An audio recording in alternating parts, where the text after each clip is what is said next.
alhamdulillah rezeki kamu sudah dibuka oleh Allah. Sudah kemarin saya kalau nggak salah lihat ada live TikTok juga jualan di balik semua ini. Alhamdulillah rezeki kamu mulai dinaikin lagi. Itu Martabat berkat kamu. kakak-kakak netizen juga kak, yang sampai orang-orang hebat pun nge-notice Reza. Kaget nggak Reza, artinya banyak yang Kaget banget kak. kasih pekerjaan, artinya jadi Kaget. sampai ke Jakarta juga, Iya, bolak-balik ke Jakarta kaget, bekerja. senang. Oke Reza, banyak netizen yang bilang mempertanyakan ayah dari biologis dari kamu. Terus banyak juga netizen yang bilang atau disambungkan dengan Adjie Pangestu, dimirip-miripkan. Pendapat Reza juga. Kalau dari Reza sendiri, Reza nggak tahu ya kak, masih belum tahu itu. Jadi kita fokus ke ibu aja. Ke ibu aja. Iya. Dan kalau ibu mengakui kan pasti bakal tahu. Gitu. Ini begini ya. Ya, ini menarik ini. Ini yang harus saya ulas kembali kan. Jadi kalau ketentuan pasal 48 ayat 1 itu Undang-Undang Perkawinan itu kan menyatakan bahwa anak yang lahir di luar perkawinan itu kan hanya memiliki hubungan keperdataan dengan ibunya, gitu. Akan tetapi frasa itu kemudian diperluas oleh Mahkamah Konstitusi melalui putusan nomor 46 tahun 2010 yang menyatakan bahwa serta bapak biologisnya, ya, asalkan kemudian bisa dibuktikan melalui teknologi dan ilmu pengetahuan, kan begitu, tes DNA contohnya. Itu pun hak Reza. Kalau andai kata nantinya lari ke sana, ya insya Allah lah yang namanya manusia itu kepingin tahu bapaknya kan juga masuk akal.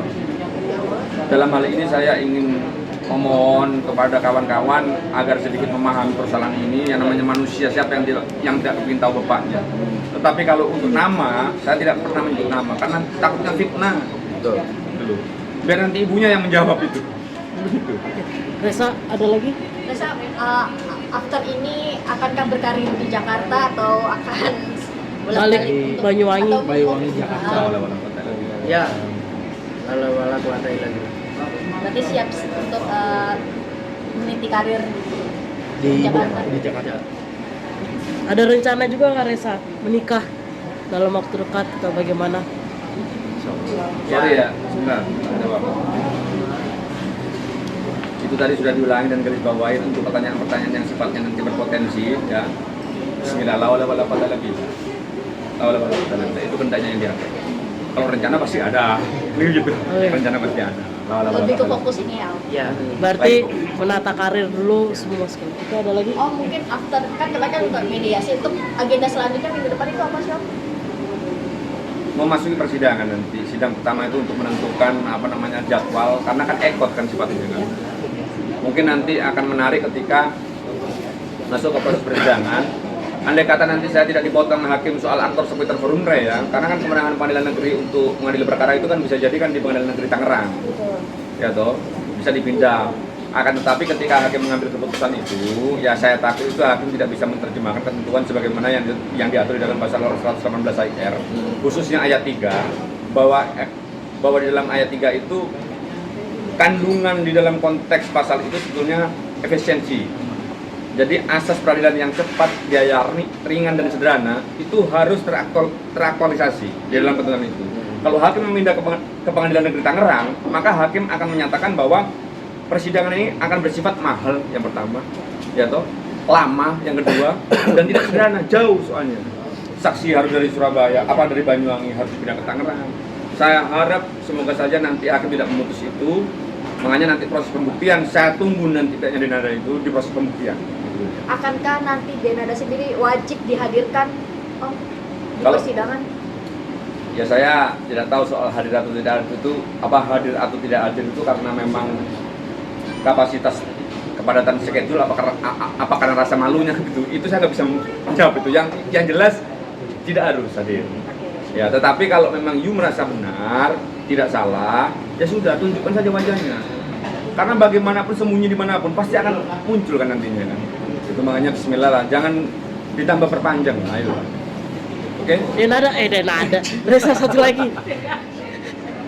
Kamu sudah diakui sebagai anak, walaupun kamu masih belum terima pengakuan itu. Apa yang pengen kamu sampaikan ke Denada Ya pengennya dari Mbak sendiri yang ngakuin dan secara tertulis. Tertulisnya seperti apa mungkin Reza? Kan notaris, jadi kakaknya dipindah gitu intinya. Tapi maaf, memaafkan nggak? Kalau misalnya dia datang, dia misalnya nih kita berandai-andai, dia datang ke kamu kayak pengen ngobrol berdua sama kamu, ngomong kamu kayak maaf segala macem, kamu mau nggak tinggal sama Kalau tinggal saya? enggak, kalau tinggal enggak, karena kan sudah berbeda kak. Karena ini awal permasalahan. Kan? Berarti memaafkan tapi nggak mau tinggal bareng. Nah, Tapi kamu sudah pernah bertemu dengan Aisyah belum? udah sekali dulu tapi kayak Dikenalkannya sebagai apa?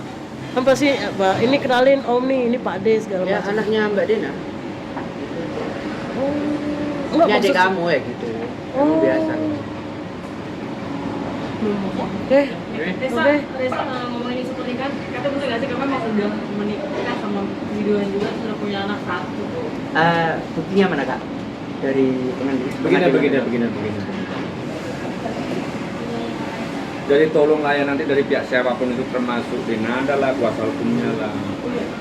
Kalau tidak mau menyelesaikan persoalan ini dengan baik-baik, dengan kemudian membuat suatu hipotesa-hipotesa yang sifatnya negatif dan kemudian menjadi fitnah, ayolah. Sekali lagi, daripada nanti saya habisi di persidangan. Itulah. Jadi kalau memang membuat itu, ayolah, jangan sampai melibatkan orang lain yang kemudian menjadi fitnah satu, yang kedua nanti membuka aib orang lain lagi, termasuk almarhumah dan sebagainya. Ayolah, janganlah. Dosa bagi saya, janganlah. Reza, satu lagi ada yang ketinggalan. Apa yang membuat hati kamu besar akhirnya memilih yaudah saya memaafkan tapi saya nggak mau tinggal bareng sama Denada? Apakah karena surga di telapak kaki ibu atau bagaimana? kan masih